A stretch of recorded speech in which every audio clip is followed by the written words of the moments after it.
pertemuan ke-15 dalam simulasi logistik, kita masih membahas tentang evaluation and improvement proses in Munsun-Sim. Sebenarnya ini adalah konteks evaluation and improvement dalam supply chain, cuma kita akan fokus ke Munsun-Sim. Sekarang kita ada di part C, kelanjutan dari part sebelumnya, yang akan kita bahas poin ketiga, yaitu Operation Master Planning. Jadi Operation Master Planning ini adalah perencanaan kegiatan operasional tapi masih di level strategis, masih level atas gitu, belum sampai ke level pelaksanaan yang detail di bawah begitu. Nanti untuk pelaksanaan detail yang di bawah itu akan kita bahas di poin 4. Nah, ini beberapa problem to be solved dalam Operation Master Planning. Yang pertama contohnya ini, how can we reduce lead time? Gimana cara kita bisa mengurangi lead time? Jadi lead time ini diasumsikan menjadi masalah yang cukup pelik bagi sebuah perusahaan dan levelnya itu level strategis gitu. Bukan pelaksanaan, kalau kita lakukan A sesuai dengan SOP nanti lead time-nya hilang. Oh tidak. Jadi banyak yang terkait, banyak kajian, banyak analisis yang harus kita lakukan kenapa ini bisa terjadi dan apa yang dapat dilakukan oleh perusahaan untuk mengurangi. Lihat di sini, reduce ya, mengurangi bukan menghilangkan. Sebelum kita masuk ke dalam poin-poin yang bisa kita lakukan atau kita evaluasi dalam Munsun-Sim, nah kita lihat dulu, ini adalah proses secara umum Operation Master Planning. Jadi yang pertama adalah kita desain dulu kriterianya. Ini perlu experience, jadi biasanya expert nih. Dibentuk tim, dilakukan analisis, dilihat current state value, saat ini kondisi kita seperti apa. Nah, itu diamati. Kemudian kita review pelaksanaan di bawahnya seperti apa. Nah, ada yang pakai evaluation matrix, habis itu dicek future state value stream map-nya. Jadi di-review berdasarkan real data dan kondisi serta pelaksanaannya. Nah, ini susah sebenarnya kan. Jadi makanya kita perlu expert. Kemudian setelah kita review, baru kita desain. Dari hasil review tersebut, kita kembangkan solusi yang kita rekomendasikan supaya masalah atau misalnya kondisi yang sebelumnya tidak baik itu menjadi lebih baik. Jadi hasil analisa ini akan menjadi landasan untuk tindakan selanjutnya. Begitu. Nah, gimana kalau misalkan di Munsun? Ada beberapa poin yang bisa kita amati ketika kita main di Munsun. Yang pertama, ini banyak terjadi dan jangan menunggu stock out barang dulu, baru kita pesan yang baru. Banyak sekali terjadi kondisi-kondisi nanti, kenapa lead time-nya lama, kenapa nggak nyampe-nyampe. Nah, ternyata masalahnya setelah kita amati adalah bahwa dia atau tim tersebut memesan barang baru ketika sudah barangnya habis. Barang habis baru dilakukan pemesanan, itu 1 hari. Lupa pula approve PO-nya 2 hari. Kemudian lead time-nya mundur dari 3 hari menjadi 1 minggu. Nah, berarti kan lama waktunya. Jadi jangan menunggu stock up dulu baru pesan barang. Nah, nanti kalau ada main Munsun, diamati tren demand-nya, dibaca forecast-nya, kemudian dianalisis, kemudian tentukan reorder point. Jadi kira-kira kalau saya stoknya sudah ada di ROP, misalkan ditentukan 5.000, kalau saya sudah di 5.000, saatnya saya harus membeli barang baru, apakah itu produk jadi maupun bahan baku begitu.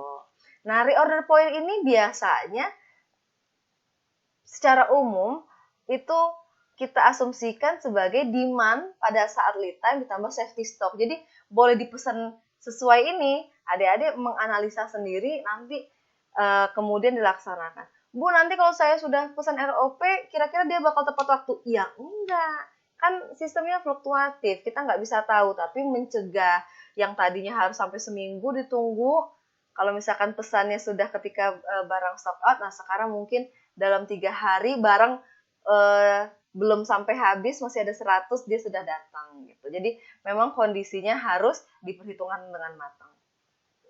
Yang kedua, coba lakukan MRP ketika produksi. Jadi permudah proses produksi itu dengan material requirement planning.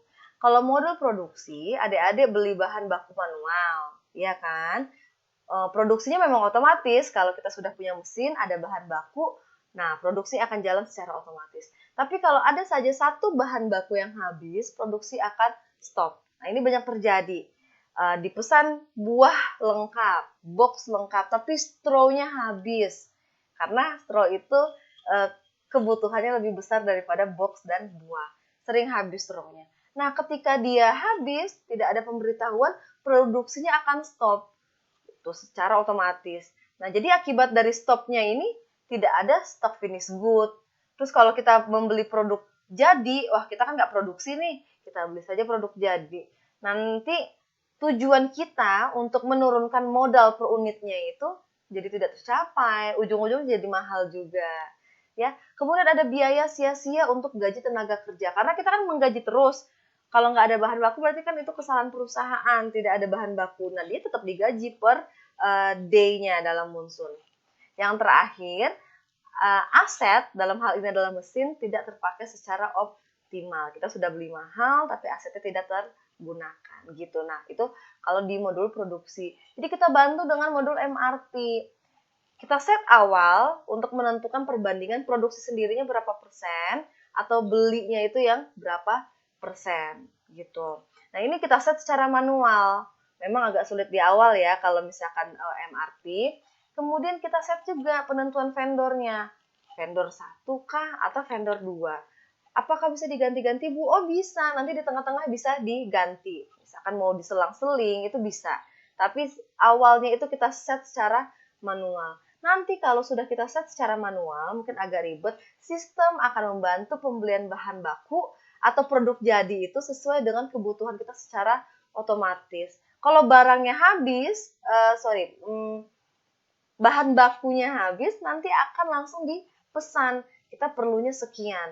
Nanti dia akan melakukan pemesanan secara otomatis. Itu akan lebih memudahkan ya. Jadi dua tahap ini bisa dikatakan merupakan evaluasi dari apa yang sering terjadi ketika game monsoon, terutama di kelas saya. Yang pertama itu lead time, nggak datang-datang Bu, nggak datang-datang. Nah, tolong coba dipesan barang sebelum barang habis. Ya, ditentukan ROP-nya. Yang kedua adalah produksinya nggak jalan-jalan. Saya nggak tahu kenapa produksi saya nggak jalan, kenapa saya jadi nggak punya produk. Ternyata dia lupa bahwa ada salah satu bahan baku yang habis dan tidak dicek. Jadi coba dipermudah dengan ROP 1 dengan MRP 1. Begitu. Kita masuk ke poin yang terakhir, yaitu Sales and Operation Planning. Ini yang tadi saya singgung bahwa ini perencanaan, penjualan, dan pelaksanaan operasional, tapi di level yang agak di bawahnya. Kalau tadi kan level strategis nih di atas, sekarang pelaksanaannya gitu.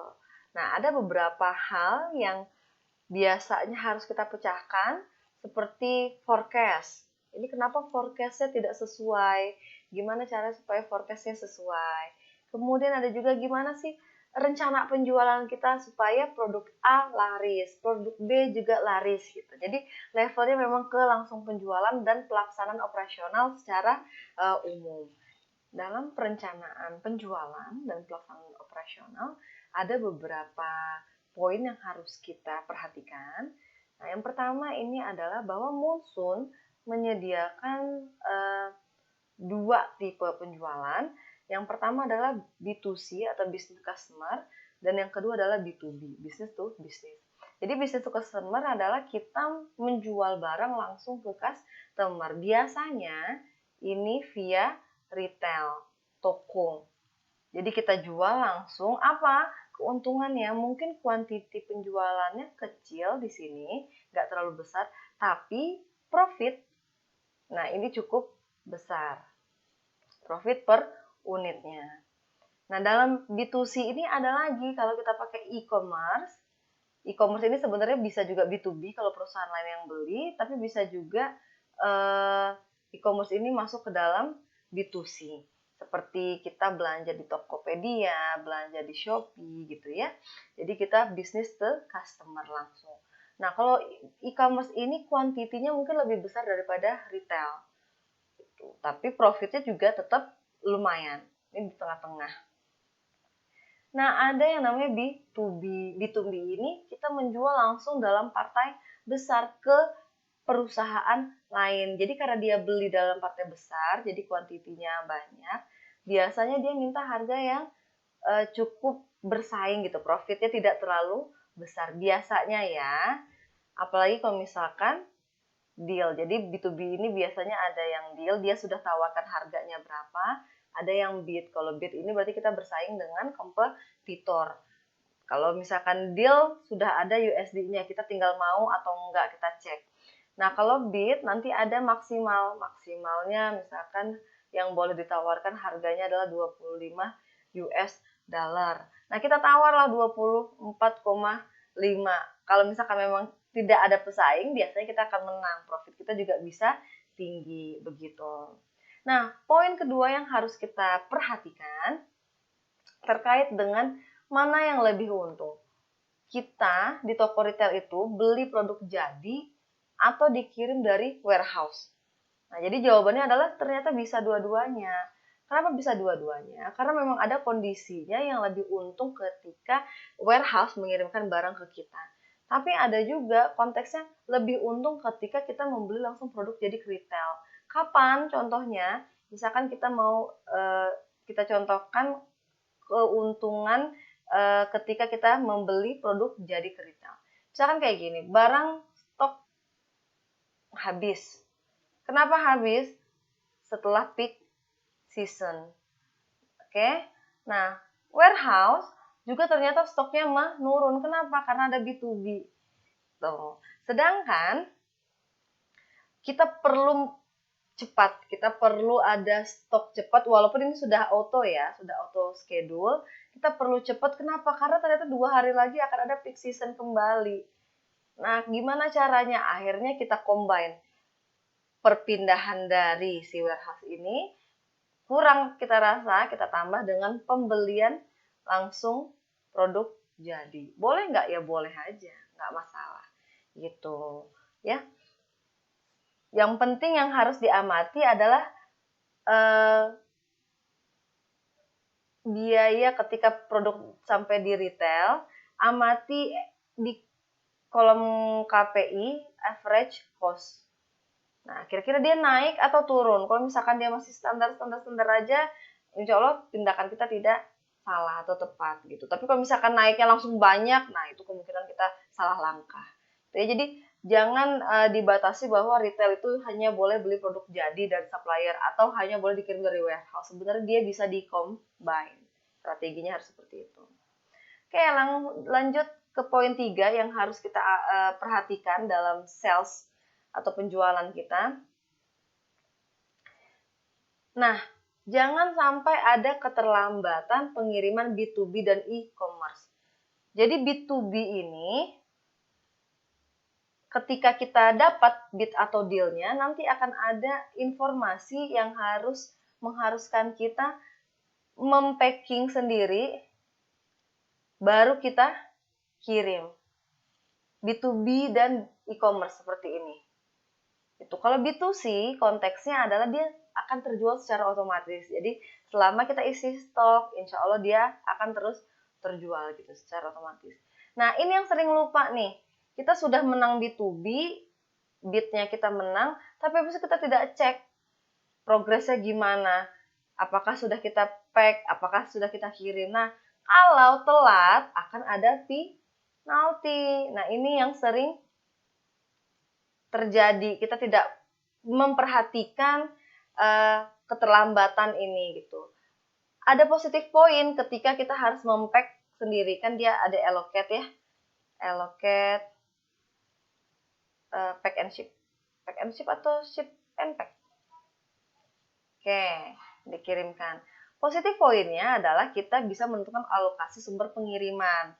Kalau misalkan dia nggak cukup di warehouse, mau kirim 100, warehouse cuma ada 70, seperti contoh sebelumnya, bisa kita tambah dari retailer A, retailer B, sama retailer C, sehingga cukup 100 atau sesuai dengan permintaan deal kita dengan perusahaan lain.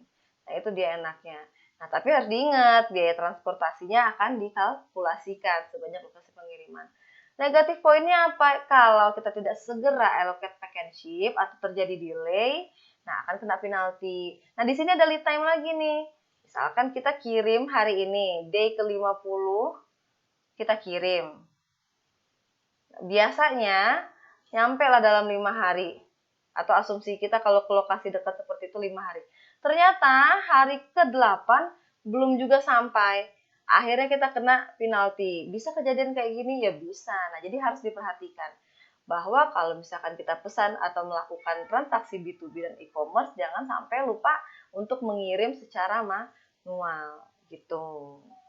Nah, ada poin terakhir yang harus kita perhatikan. Nah, ini dia. Tentang bangkrut.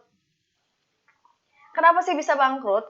Intinya bangkrut itu karena pengeluaran lebih banyak daripada pemasukan. Pemasukan kita dapat dari mana? Dari hasil penjualan. Nah, itu dia tadi. Baik itu B2C, baik itu e-commerce. Coba kita bedakan e-commerce ya. Baik itu secara B2B. Ketika ada penjualan, berarti akan ada uang masuk, ada cash di dalam pundi-pundi perusahaan. Masuklah itu menjadi pemasukan. Pengeluaran itu apa saja? Pengeluaran, beli bahan baku, beli mesin, sewa gudang atau toko, ya kan? Bayar apa lagi? Bayar tenaga kerja. Ini yang jelas. Yang sering tidak diperhatikan adalah ketika barang tidak ada di gudang, stock out itu ada biaya. Biaya stock out. Besar biaya stock out itu. Yang kedua yang sering tidak diperhatikan, biaya overstock. Jadi jangan kira kalau produk itu kosong di gudang atau di toko, udah kita nggak ada apa-apa ya, udah kan namanya juga kosong. Enggak, kita kena cas, ada biaya stock out. Sama seperti biaya overstock. Saya cuma 100 kapasitas gudang, saya masukin sampai 250. Jadi utilitasnya tuh kelebihan 150. Nah, itu akan ada biaya overstock yang tidak tidak ditampilkan. Dia ini tidak ditampilkan oleh Munsun. Tidak ditampilkan. Nah, tapi ini kalau misalkan lama-kelamaan pengeluaran kita semakin bertambah, semakin bertambah. Pemasukan nggak ada, nanti lama-lama ketika si pengeluarannya sudah lebih besar dari pemasukan, kita akan bangkrut. Kalau misalkan bangkrut, gamenya sudah tidak bisa dilanjutkan lagi. Nah, jangan ya. Kalau misalkan bangkrut, berarti terlihat bahwa tim tersebut tidak menggunakan strategi ketika bermain Munsun. Demikian berakhir sudah materi untuk mata kuliah simulasi logistik. Terima kasih atas perhatiannya.